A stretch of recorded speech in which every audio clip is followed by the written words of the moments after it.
A few weeks ago, and actually over the last several months, I've been talking about why people shouldn't invest in Palantir. Now, I'm just looking at it from my research perspective, but I don't care if I'm right or wrong, but it turns out in this case, you shouldn't have invested in Palantir, right? So in this video, I'm going to talk about some charting techniques that you can see on the chart and reasons why you should or shouldn't get in things and what I would do going forward. So here we go. All right, so several months ago, and I'm going to put this chart on a weekly. We're going to go right to the chart because charts tell you what's going on with human emotions. That's what charts do.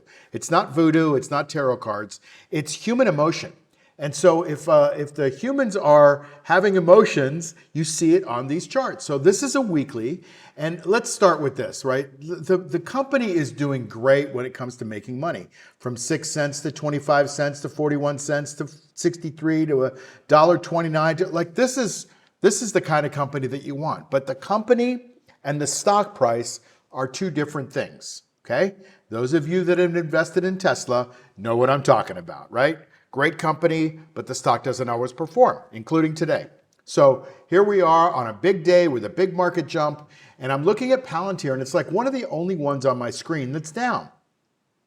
And as it was going up, and it did go up from 14 all the way up to 200, I was like, well, it's building nice bases, but then I said, up in here is where it starts to get risky. So don't be chasing this. And I had a lot of people on my channel go, you don't know what you're talking about, and you're wrong about Palantir. And I'm like, I don't care if I'm wrong or right. I just want to make money, right? And so I'm looking at it, and I'm looking at this late stage base, and this stock didn't look like it had any momentum to me. And so I'm like, don't be sucked into the story of Palantir, especially over the last few weeks where we've had this war, skirmish, conflict, whatever you want to call it in the Far East, and Palantir is big in defense. So, I've been waiting for that tweet that we got yesterday that says, the war is over, or there's a ceasefire or whatever. And I'm like, okay, well, what's going to take Palantir higher? That's the question I asked, is if it's so wrapped up in defense, what's going to take it higher? And I had people on my channel going, yeah, well, it does all these other things and it's great for consumers. And I'm like, okay, cool. I guess I just don't understand how awesome they are and how it's going to make the stock go higher from here. I just didn't see it. And I still kind of don't see it. But the momentum to the chart now, if I put it on a daily, you can see this is obvious to a 5-year-old. This is going down. And today, this candle right here, this big candle is nasty. It's a nasty candle. The stock tried to hold above its 50-day moving average, but on a day where the stock market is up, 3 or 4%, this stock is down 3 or 4%. And so that's not good, right? That's relative strength that's going south. And so I don't think you can make a case that Palantir is great, because I think you're going to be trying to pick the bottom. Now, I'm not Nostradamus. I don't know what the stock is going to do tomorrow. I can just tell you the sentiment is kind of similar to what I said a few weeks ago, or maybe even last week, and that is, what happens when the war is over? Where are these guys going to get their money? And so you're seeing a readjustment. You're seeing emotions in this candle today at the bottom, below the 50-day moving average, in a descending pattern with losing its relative strength. Like, there's not, to me, a lot of reasons to reach in and buy it. This is just research, by the way. I'm not saying you should buy it or sell it or hold it. None of that. But you got to look at the charts, guys. You got to look at the charts, because the charts tell me that the stock, wants to go back to 128.23. That's the significant swing point on this chart. Now, notice how I put a line here, several weeks ago, and I said this is going to be the area that it wants to test. Now, if you cover this side up and you test it, this is where I got a lot of comments. Oh, Mark, it's, you can reach down and you can buy Palantir because it's, it's making a bottom, and this is a great company, and all that other stuff that you hear for every company that I've heard for 40 years. But the chart didn't lie here. And then this big candle all the way down, high volume, notice the high volume, breaching this line that I put there. And then it went down even further. And then when it came up the other side, it gapped up, which is good, but it didn't gap up on much strength. And then people are like, okay, time to buy. No, if you watch my market pulse, which I talk about which I do on Fridays, I talk about a lot of the stocks that we're in, right? That people are in.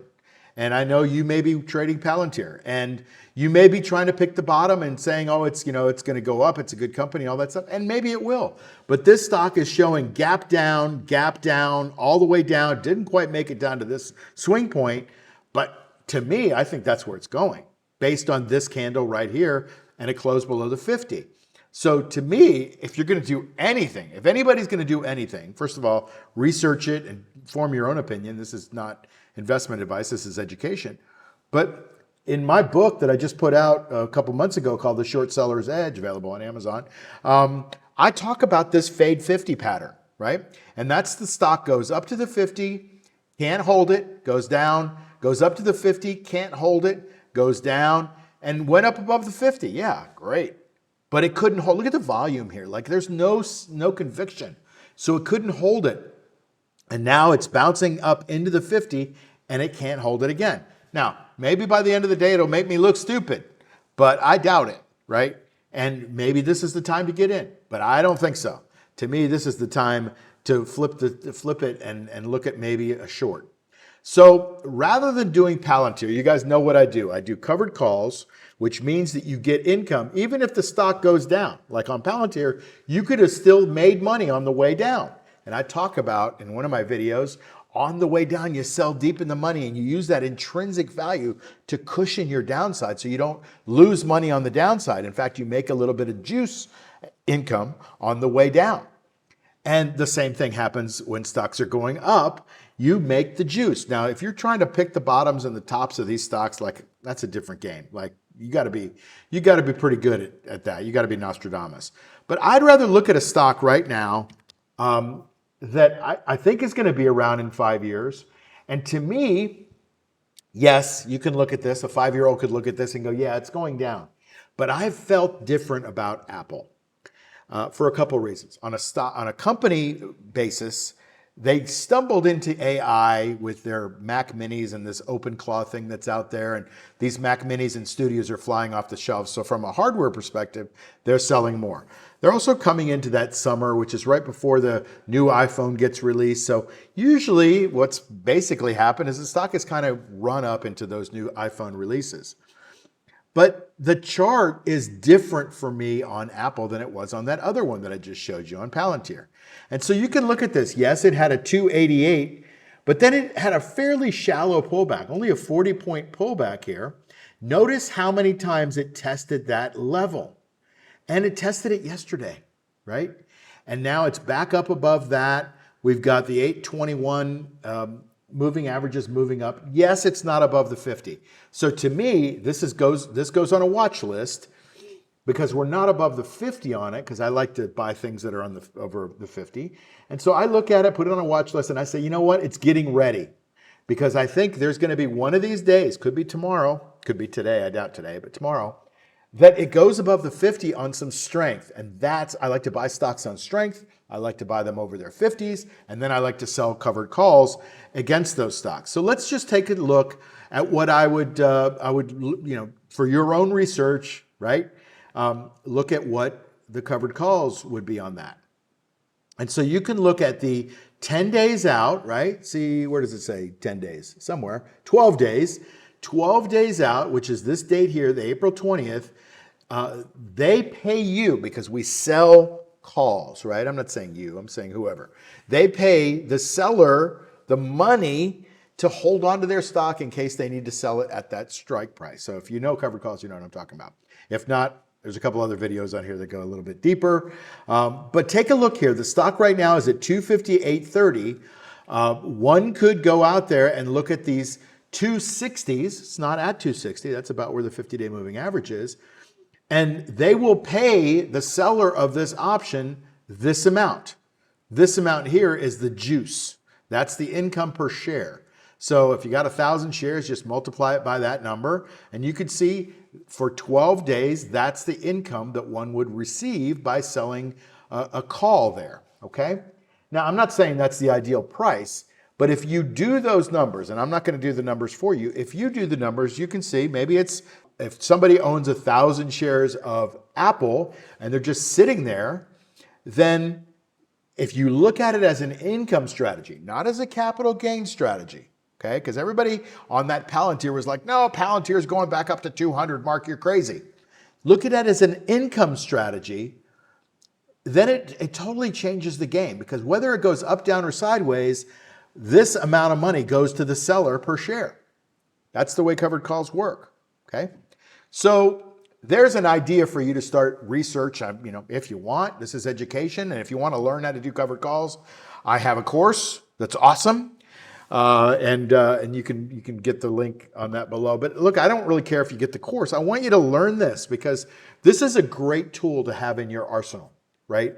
If how to create income on a stock that's fairly flat, no matter what happens to the market, is a pretty good tool. All right, a couple of announcements.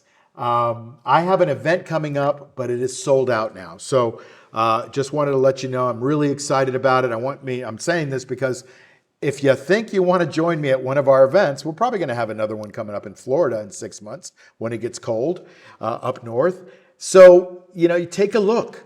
Take a look. We're keeping this particular event really small. We got 35 special people coming on this. We're going to go really deep.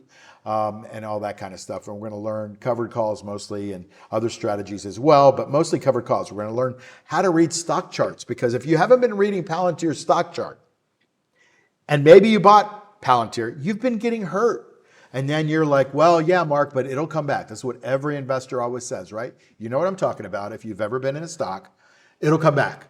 It's a great company. I love what they do. Andy, whatever his name, is a great CEO. And they say that about Elon, and they say that about Tim Cook, and they say that about everybody while their portfolio goes down. And while you sit there and you watch it, that's why I believe in covered calls, because you can watch it, but you're getting income while you wait. But reading charts is so important, because it kind of is like, William O'Neill, second greatest trader of all time, said, it's emotions on parade. It's emotions that you see on the screen. That candle today on Palantir that I showed you a little earlier is emotional.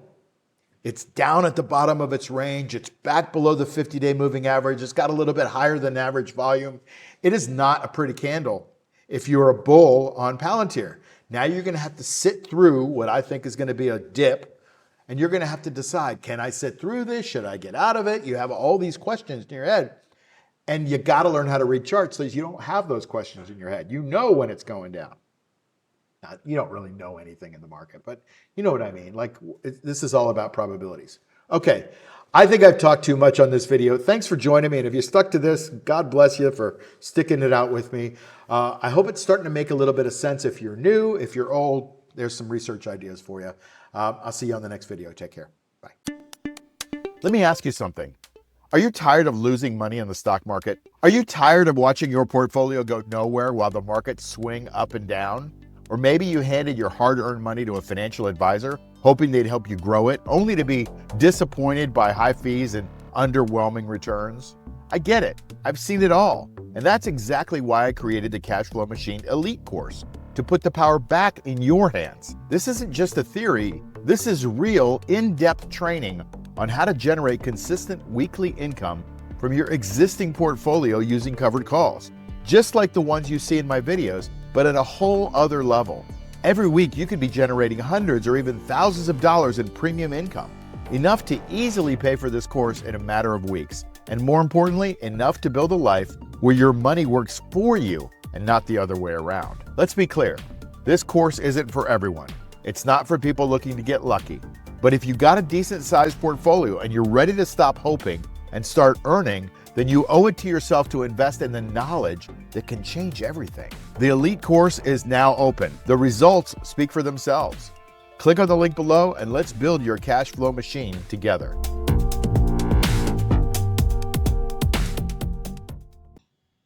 The information you just heard is for education and information. This is not financial advice.